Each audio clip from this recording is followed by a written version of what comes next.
This story came from a guy named Jordan who drove Uber late nights on weekends for extra cash. He picked up a rider around 1 a.m. near the downtown bar district. The guy looked normal enough, mid-20s, hoodie pulled over his head, quiet. He got in the back seat and mumbled the address of an apartment complex across town. Jordan didn't think much of it, just tapped "Start Trip" and pulled out. The first few minutes were completely silent. Jordan tried the usual small talk, asking if the guy had a good night, but he didn't respond. He just stared out the window. That wasn't too unusual. Plenty of riders wanted peace and quiet, especially late at night. But then Jordan glanced in the rearview mirror and caught the guy staring at him. Not just looking, but staring directly into his eyes through the glass. The moment their eyes met, the guy smiled faintly and then turned back to the window. As they drove further, Jordan noticed the guy had changed the drop-off pin in the app.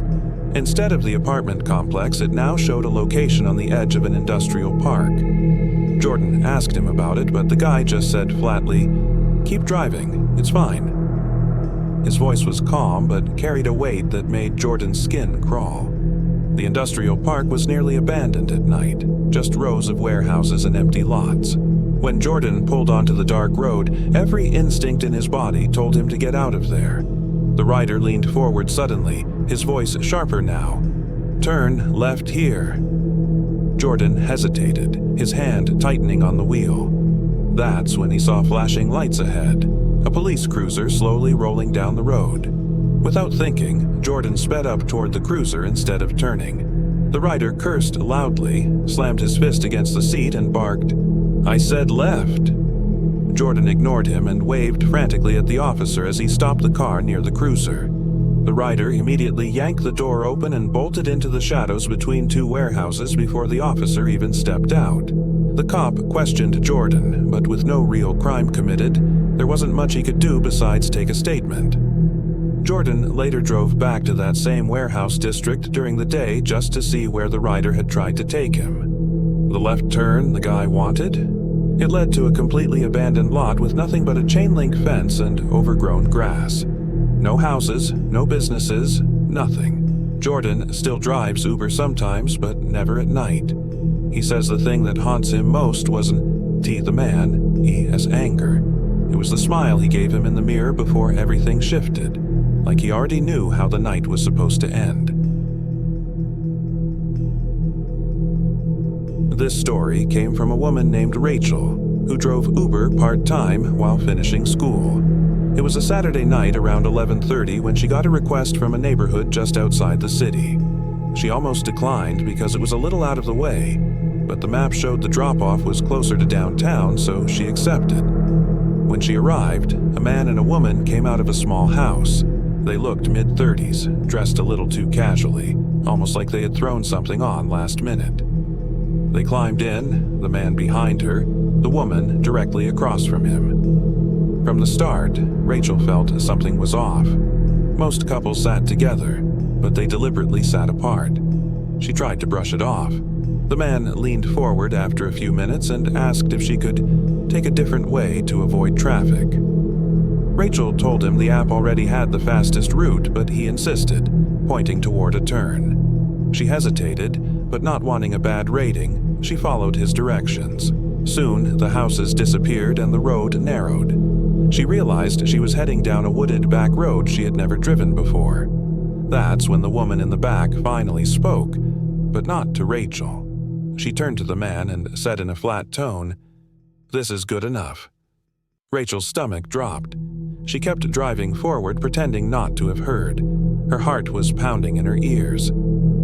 Suddenly, the man leaned closer, his voice almost in her ear. "Why don't you stop here for a second?" His tone was calm, too calm, like he was rehearsing it. Rachel's instincts screamed to get out of that situation. She forced a laugh and said, "Sorry guys, can't stop outside of the drop-off. It flags my account." She pressed harder on the gas, her hands gripping the wheel. The woman said nothing, but she could feel her eyes boring into the back of her head. The longer she drove, the heavier the air felt in the car. Finally, Rachel spotted something ahead, bright lights of a busy intersection. She made a quick decision and pulled into a 24-hour diner lot, saying in the most casual voice she could manage, "Here we are. This is the closest spot I can drop you guys off." Before either could argue, she threw the car in park, unlocked the doors, and immediately stepped out. The man glared at her for a moment, his jaw tight, but then he grabbed the woman's hand and they both slid out without a word. They didn't walk into the diner. Instead, they crossed the street quickly and disappeared into the darkness of the side street. Rachel stood frozen until the diner staff came outside to check on her. When she turned back, her car was empty. But there, on the floor of the back seat, she noticed something left behind. It was a folded piece of paper, and on it was scrawled in messy handwriting, "We'll find another way." She reported everything to Uber and even filed a police report, but nothing ever came back on those two passengers. To this day, she refuses to drive past that part of town, especially at night. This story came from Michael, who used to drive Uber on weekends for extra cash.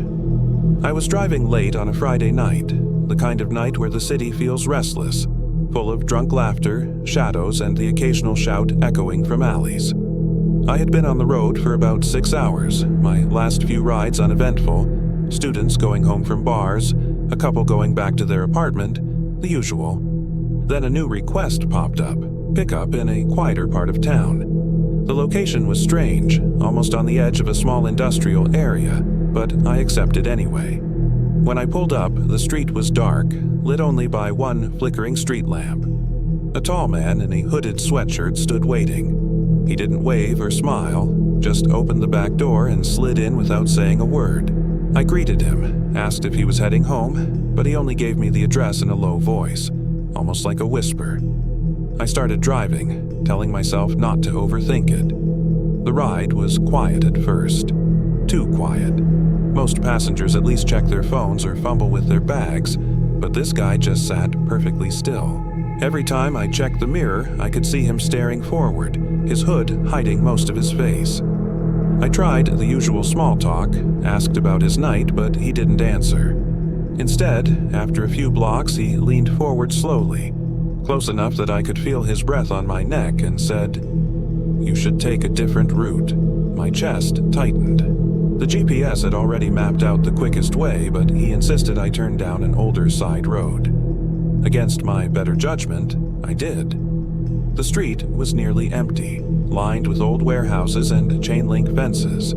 My hands gripped the wheel tighter as he sat back again in silence. As we drove, I noticed something off. Every time I glanced in the mirror, his posture shifted just slightly, like he was leaning closer and closer. I couldn't shake the feeling he was waiting for something. Finally, he broke the silence again. This time his voice was sharper. "Pull over here."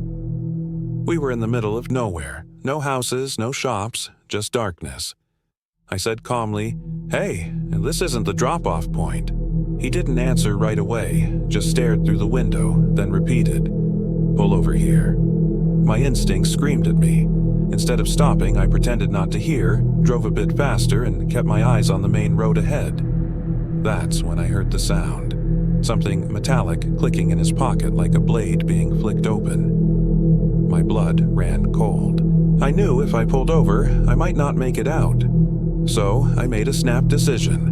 I spotted a brightly lit gas station up ahead and swerved into the lot without warning. I put the car in park and jumped out, yelling loud enough for the attendants inside to hear. The man in the back froze for a moment, then slipped out of the car on the other side. Without looking back, he walked into the shadows behind the station and disappeared. I filed a report with Uber that night, but nothing ever came of it. No matching rider was found under that name, and the account vanished from the system. I never drove nights again after that.